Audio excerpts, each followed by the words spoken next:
Head coach Shahid Ahmad साहब, कप्तान फरहान यूसुफ, समीर मिनाज जो प्लेयर ऑफ द मैच और प्लेयर ऑफ द टूर्नामेंट बने, और साथ में अब्दुल सुबान जो कि पाकिस्तान की तरफ से सबसे ज्यादा विकेटें लेने वाले इस अंडर 19 टूर्नामेंट में थे। मैं रिक्वेस्ट करूंगा पहले शाहिद भाई से कि वो ओपनिंग स्टेटमेंट देते हैं, और साथ में सरफराज साहब, क्योंकि उनका गला थोड़ा सा खराब है तो वो कम बोलेंगे, तो माजरत उसके लिए पहले ही। शाहिद भाई, आप बीइंग अ हेड कोच, चूंकि आप रहे हैं इनके साथ, तो आप प्लीज थोड़ी सी ओपनिंग स्टेटमेंट देते हैं और फिर हम जी जी थैंक यू वेरी मच आपका। My name is Shahid Anwar, head coach Pakistan under 19 team. हमने 17 जून से ये एक प्रोसेस शुरू किया था, 17 जून 2025 से, जिसमें 70 लड़के बुलाए गए। बहुत एक जबरदस्त प्रोसेस और यूनिक और डिफरेंट फर्स्ट टाइम एवर हुआ था। वो ये था कि पहले 70 लड़के बुलाए हमने, उनको उनके ट्रायल्स लिए, हर लड़के को उसके अपने नंबर पे 4-4 मैचेस दिए। उनकी परफॉर्मेंस के बाद उनको दोबारा रीजन्स में एक टूर्नामेंट हुआ वनडे क्रिकेट का, उसमें भेज दिया गया। उसके बाद फिर जो लड़के परफॉर्मेंस करके वापस आए, उन लड़कों का 30 का कैंप लगाया गया, जो 5 महीने चला, 17 जून से लेके टिल नवंबर के मतलब एंड तक ये चलता रहा। उसके बाद 10 दिन के लिए कराची में वो हमारा प्रोसेस रहा। हमारे उस प्रोसेस में बड़े हमारे लेजेंड क्रिकेटर भी इन्वॉल्व रहे। तो मेन जो मैं थीम था इसका, कि हमने एक मोटो बनाया था क्रिकेट में कि हमने फियरलेस क्रिकेट खेलनी है, परहैप्स नॉट केयरलेस, नंबर 1।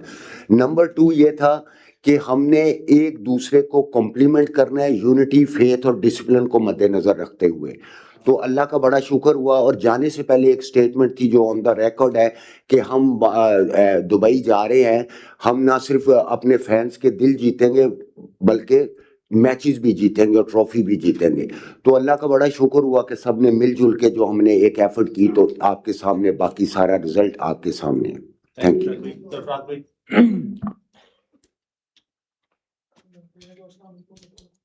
पहले तो सबको अस्सलाम वालेकुम। अब भाई मेरी आवाज़ की वीडियो ना निकाल देना इधर उधर कहीं। पहले तो आप सबका शुक्रिया, थैंक यू सो मच। और मैं आपको एक चीज़ बताना चाहता हूँ कि अभी हम प्राइम मिनिस्टर साहब से मिल के आए, तो उन्होंने पाकिस्तान टीम को, बच्चों को बड़ा अप्रिशिएट किया, तमाम मैनेजमेंट को, और बच्चों के लिए उन्होंने 1-1 करोड़ रुपये का ऐलान किया है। और बाकी ये तो शाहिद भाई ने बताया कि ओवरऑल टीम माशाल्लाह बहुत ज़बरदस्त खेली, और इसमें सारी एफर्ट जो है वो बच्चों की है। जैसे शाहिद भाई ने बताया कि इन बच्चों ने बड़ी मेहनत की, और उसके बाद जो हमारा कोचिंग स्टाफ था उन्होंने बहुत ज़बरदस्त मेहनत की है। आई थिंक क्रेडिट इनको जाता है कि ये चैम्पियनशिप पाकिस्तान ने जीती, और उम्मीद है कि इंशाल्लाह आने वाले वक्तों में ये पाकिस्तान के लिए और भी ट्रॉफीज लेके आएंगे। Thank you sir. सवाल आपकी तरफ जाएंगे जी। पहले तो आप सबको जी बड़ी मुबारक हो, सरफराज साहब आपको, शाहिद साहब आपको, सारे प्लेयर्स को। माशाल्लाह बहुत पाकिस्तान की एक आपने ना सिर्फ एशिया कप जीता, जूनियर एशिया कप, बल्कि पाकिस्तान की इज्जत में बड़ा इजाफा किया आपने, और इंडिया को हराया। इसलिए ये स्पेशल ओकेजन है सब कौम के लिए, सब नेशन के लिए। हैविंग सेड दैट, इसके बाद में आपसे 2 क्वेश्चन है, एक हेड कोच साहब से और एक कप्तान साहब से। हेड कोच साहब से ये क्वेश्चन है कि ये हम 3 सीमर तो हम खिलाते रहे मैच में, हमारे पास कोई ऐसा ऑलराउंडर 4th सीमर जो ऑलराउंडर भी हो और 4th सीमर भी हो, क्योंकि जब इंडिया से आप खेलते हैं, बांग्लादेश से आप खेलते हैं, तो आपको थोड़ा एक्स्ट्रा सीम अटैक आपको चाहिए होता है, 3 के बजाय 4 आपको तकरीबन सीमर चाहिए होते हैं, वो नजर नहीं आया। और दूसरा क्वेश्चन फरहान साहब से कि देखें, कप्तान होना तो बड़ी अच्छी बात है, कप्तान टीम का होता है, लेकिन एक पर्सनल एफर्ट भी होती है, टू लीड बाय एग्जांपल, ये भी एक चीज होती है, खुद परफॉर्म भी करना पड़ता है। आपके 5 मैचेस में आपके सिर्फ 70 स्कोर हैं। आप समझते हैं कि एज अ कैप्टन आपने अपने आप को जस्टिफाई किया? Thank you. Thank you very much. जो आपने बात की है उस ज़िमन में मैं ये बताता चलूँ कि हम इस एशिया कप में एक एक्स्ट्रा स्पिनर, 2 चाइनामैन अपने साथ लेकर गए थे, लेकिन अनफॉर्चुनेटली जब वहाँ हम पहुँचे तो पिचेस सारी फर्स्ट टाइम मैंने तो ये फर्स्ट टाइम देखी है। उससे पहले 2017 में, 19 में मैं जा चुका हूँ, मगर पिचेस मड रोल पिचेस होती थी, लेकिन ये स्पंची पिचेस थी और तकरीबन 4 mm ग्रास उन पे छोड़ा गया था। तो मजबूरन एक स्पिनर तो बगैर खेले ही वापस आ गया। यस, आपने जो बात किया ऑलराउंडर की, हमारे पास दानियाल नियाजी हमारे साथ ऑलराउंडर है, उसको 2 मैचेस खिलाए हैं हमने। अब ग्रेजुअली वो खेलता रहेगा। मुझे यकीन है कि अभी तक उसकी बैटिंग नहीं आ सकी इन दोनों मैचेस में। तो मे भी हम जो आप बात कर रहे हैं कि रज़ाक और अजहर महमूद जैसे या वसीम अकरम जैसे ऑलराउंडर, तो मे भी जब उसको एक्सपोजर दें तो इंशाल्लाह वो भी इस काबिल हो सकता है। पहले तो यहाँ से जब हम गए थे हमारा प्लान था कि टीम गेम पे रहेंगे हमेशा, और जी मुझे फील हुआ कि मैंने उस तरह से परफॉर्मेंस नहीं दी जो देनी चाहिए थी, और आगे जो ट्राई सीरीज़ है वर्ल्ड कप है उसमें बेहतर करूँगा। और ज़्यादा मैनेजमेंट से ये बात हुई कि जितना भी करो चिप इन करो, टीम के लिए करो। तो टीम के लिए कोशिश किया कि जितना बेहतर हो सके किया जाए, और अब आगे के लिए जो भी यहाँ मिस्टेक्स हुई हैं बैटिंग में और इंडिविजुअली जो भी मिस्टेक्स हुई हैं, तो सारे लड़कों को अपना अपना पता है, मैनेजमेंट बैक कर रही है, तो आगे के लिए उसे कवर करेंगे। Thank you. मेरा ट्रांसफर समीर से है कि जब इंडिया के खिलाफ फाइनल शुरू होने वाला था, एक ज़ाहिर बात है प्रेशर था, पूरी कौम की भी नज़र आपके ऊपर थी, तो क्या प्लानिंग थी, क्या मेंटोर साहब की तरफ से, कोच साहब की तरफ से डायरेक्शंस आई थी कि किस तरीके से कहना? और समीर बड़ी ज़बरदस्त आपकी फाइनल पे बैटिंग दी, फेयरलेस क्रिकेट खेली थी, क्या माइंड करके आप इंडिया के खिलाफ फाइनल खेलने गए थे? दोनों का एक्सप्लेन करें। देखिए मैनेजमेंट ने बहुत ज़्यादा बैक किया इस मैच से पहले, और फेयरलेस क्रिकेट का कहा बहुत, इवन के हर पर्सन से जाके इंडिविजुअल बात भी हुई कि यार जाके नेचुरल गेम खेलो, किसी चीज़ का डर नहीं है, हम आपके पीछे हैं। एक बहुत बड़ी बात मैनेजमेंट ने कही कि हार को हम अपने सर पे लेंगे, जीत आप लोगों की होगी। और ये आपके सामने नज़र भी आ रहा है कि सैफी भाई ने, हाजी भाई ने एक ही बात कही है कि यार ये बच्चों की टीम है, बच्चों की एफर्ट है, वो जीत हमें दे रहे हैं। लेकिन अगर खुदा न खास्ता अगर हम हारते, तो उन्होंने हमसे ऑलरेडी कहा हुआ है कि जीत आप लोगों की, हार हमारी है। तो मैनेजमेंट ने बहुत ज़्यादा बैक किया, और बहुत एक अदर हम बीच में अगर मैच हारे भी हैं तो उसमें बड़ा अच्छा रिकवर किया मैनेजमेंट ने। किसी लड़के को ऐसे फील नहीं हुआ कि कहीं मोराल डाउन हो रहा है थोड़ा सा, इवन के फाइनल तक मोराल बहुत हाई था। Can you repeat the question? मेरा सवाल ये था कि आपने बड़े फाइनल में खेला, क्या सोच के आप गए थे कि इंडिया का बड़ा रन करना है? प्लान सिंपल था, पीछे से मतलब कोचेस की तरफ से सिंपल प्लान था कि आपने फेयरलेस खेलना है क्रिकेट, लेकिन केयरलेस नहीं खेलनी। सिंपल अपनी नेचुरल गेम पे बिलीव किया और अल्लाह ताला ने इज्जत दी। सरफराज, दिस इज जाहिद फरूक मलिक, समान टीवी से। एक चीज़ तो मुश्तरक है, अंडर 19 का वर्ल्ड कप हो, ओवल क्रिकेट ग्राउंड हो, या कल का आपका गला बैठ जाता है, इसलिए आपसे ज़्यादा सवाल नहीं करेंगे। अपना आप ये बताएं कि जो जीत होती है डेफिनेटली उसके सारे बाप बन जाते हैं। अगर परफॉर्मेंस देखी जाए, वन मैन शो था। जब समीर आउट हुआ है तो जिस तरह विकेटें गिरी हैं, आप समझते हैं कि वो भी नेक्स्ट मैचेस के लिए आपके ध्यान में होगा कि इतना बड़ा मैच था, 300 प्लस के ऊपर आपकी चौथी विकेट गिरी है, उसके बाद 4 विकेटें जिस तरह गिरी हैं, तो वन मैन शो तो है, जीत तो है, इसका कोई गुंजाइश नहीं है। क्या वजह थी? आप समझते हैं कि पिछले मैच में भी आपकी बैटिंग फ्लॉप की, अगर समीर उसमें चल जाता इंडिया के साथ मैच में, वो एक बड़ा मैच होता, तो बाकी प्लेयर्स भी खेल रहे थे। क्या कहते हैं आप? समीर की इनिंग तो बहुत आउटस्टैंडिंग इनिंग थी, उसमें कोई डाउट नहीं है। और जहाँ तक ये बात वन मैन शो की, I think one man show नहीं था, क्योंकि उस्मान खान ने बड़ी ज़बरदस्त उसके साथ एक पार्टनरशिप लगाई। फिर उसके बाद अहमद हुसैन ने बड़ी ज़बरदस्त बैटिंग करी। तो आई थिंक ये 3 बैट्समैन थे जिन्होंने बहुत अच्छी बैटिंग करी। उसके बाद अगर आप लोअर ऑर्डर में देखते हैं तो हमारे लोअर ऑर्डर ने भी 25 रन बनाए, जहाँ पे स्कोर 347 पहुँचे। तो ओवरऑल जो है हमारे बैट्समैनों ने रन किए हैं।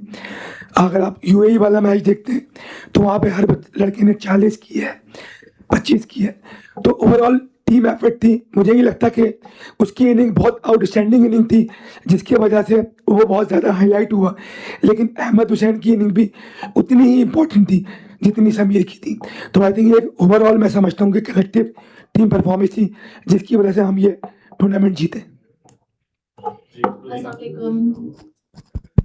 अस्सलाम वालेकुम, रोज़ीना अली 24 न्यूज़ से। और मेरा सबसे पहले आपसे सवाल है, जब भी इंडिया की बात आती है तो अक्सर प्लेयर्स जो हैं वो बड़ा प्रेशर ले लेते हैं, परफॉर्म नहीं कर पाते, आप ऐसी क्या स्ट्रेटजी लेकर गए और आपने क्या ऐसा किया, क्या समझ रहे हो? और हर प्लेयर जो है जब बहुत अच्छी कारकर्दगी दिखाते हैं तो अपनी इनिंग्स को किसी ना किसी के नाम करता है, आप किसके नाम करेंगे? और बॉलर्स ने बड़ा अच्छा परफॉर्म किया, आपके लिए लाइन और लेंथ कितनी इंपॉर्टेंट थी और आपकी क्या स्ट्रेटजी रही? और लास्टली कप्तान से कि आगे आप फ्यूचर में अंडर 19 टीम को कहाँ पर देख रहे हैं? Thank you.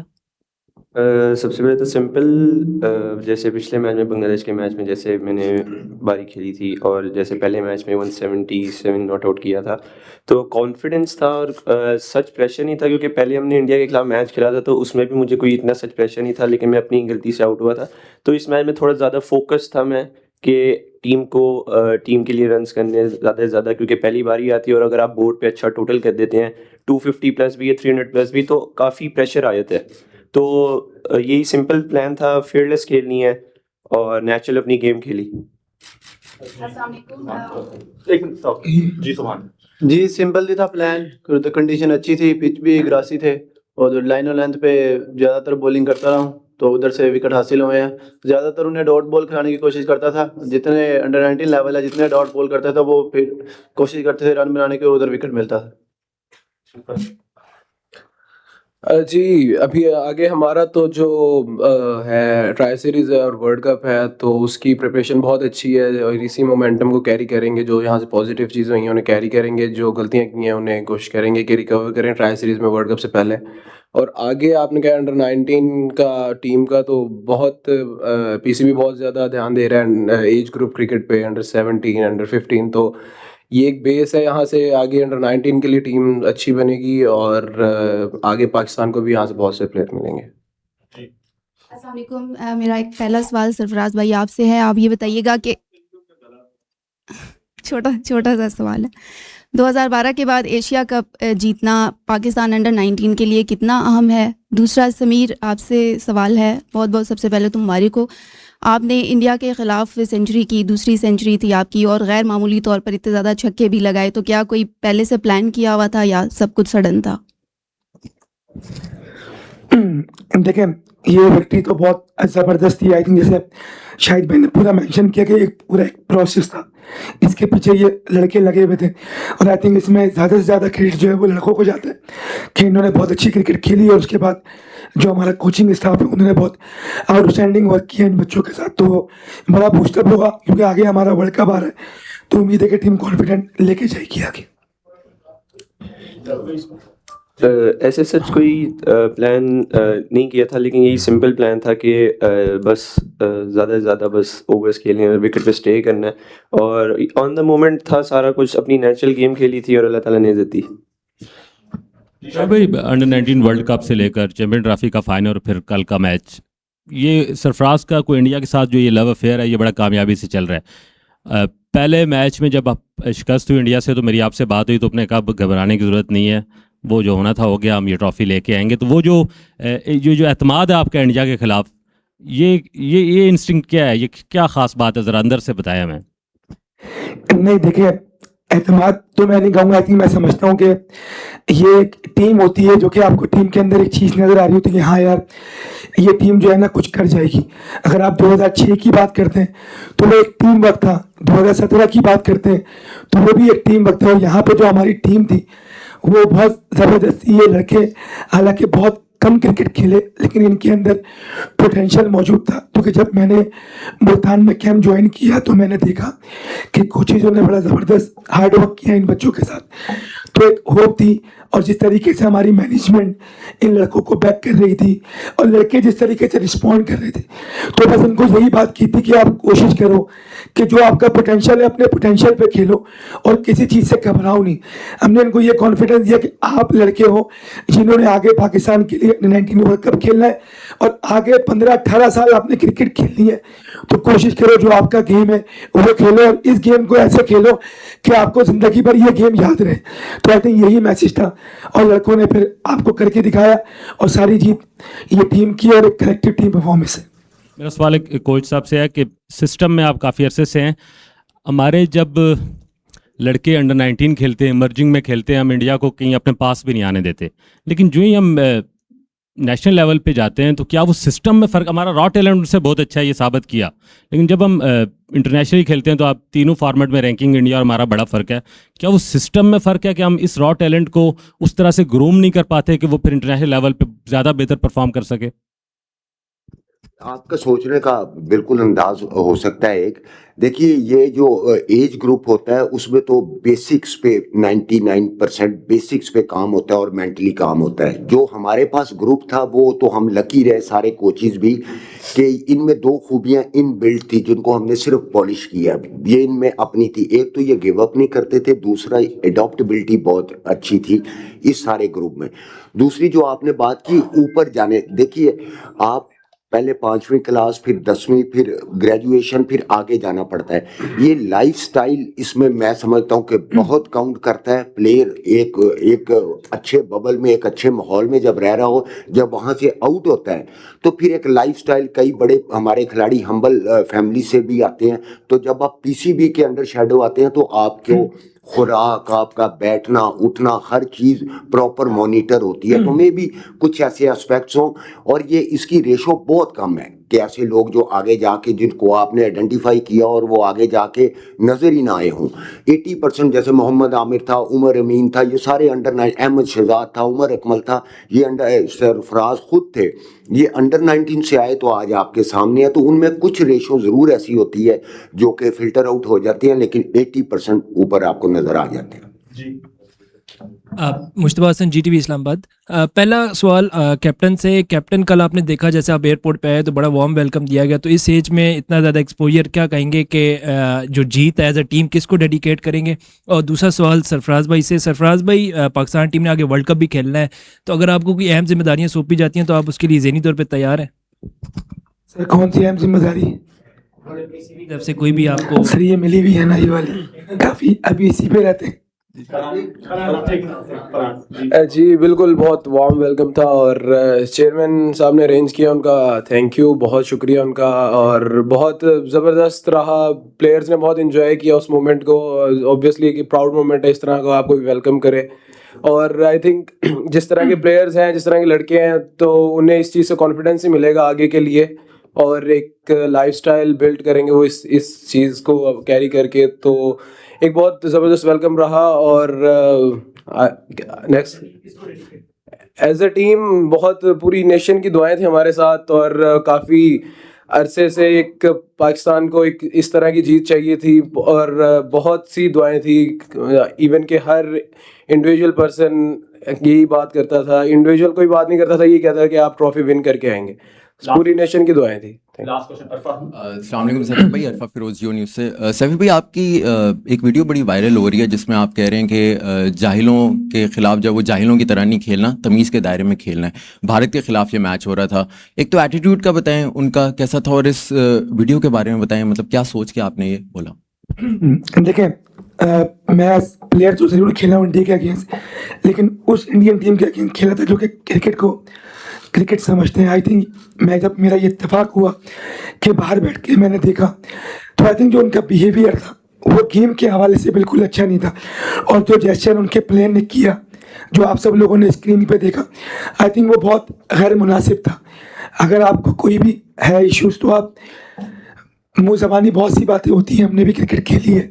अगर आपको कोई प्रॉब्लम है, आपको कोई जवाब देता है तो आप उसको रिस्पॉन्ड करें, लेकिन आप गैर मुनासिब रवैया जो है, जो कि उनके प्लेयर ने किया, वो नहीं किया। और वो यहाँ तक रही वीडियो की बात, तो मैंने अपने प्लेयर्स को ये बोला कि हमने सेलिब्रेट करना है, लेकिन तरीके से करना है। जैसे वो कर रहे हैं हमने वैसे नहीं करना, क्योंकि हमने एक स्पोर्ट्समैन स्पिरिट दिखानी है और एक अच्छे फॉर्मेट पे हमने गेम खेलना।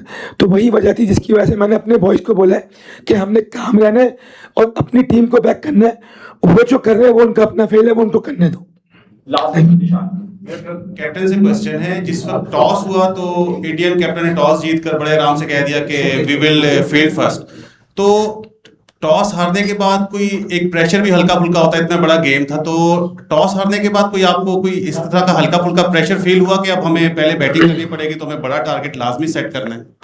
नहीं, हमारा प्लान बैटिंग का ही था, बिल्कुल ट्रू पिच लग रहा था बैटिंग के लिए, और फ्रेश पिच नहीं था, उस पर ऑलरेडी मैचेस हो चुके थे, तो हमारा बैटिंग का ही प्लान था। जिस टाइम पे टॉस लूज़ किया मैंने, तो उस टाइम मुझे फील हुआ कि यार वो भी हो सकता है बैटिंग ही करें। उस टाइम थोड़ा सा फील हुआ, लेकिन जैसे ही उसने हमें बैटिंग का कहा तो मेरा मोराल दोबारा से हाई हुआ और बैट्समैन ने उसे यूटिलाइज किया उस अपॉर्चुनिटी। थैंक यू, बहुत बहुत शुक्रिया आप सबका। एक फोटो इधर ही आ गया था।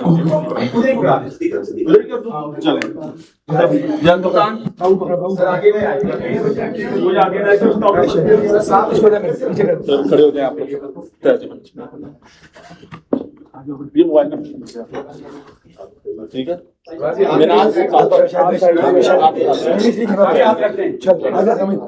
समीर सामने देखना, समीर चल।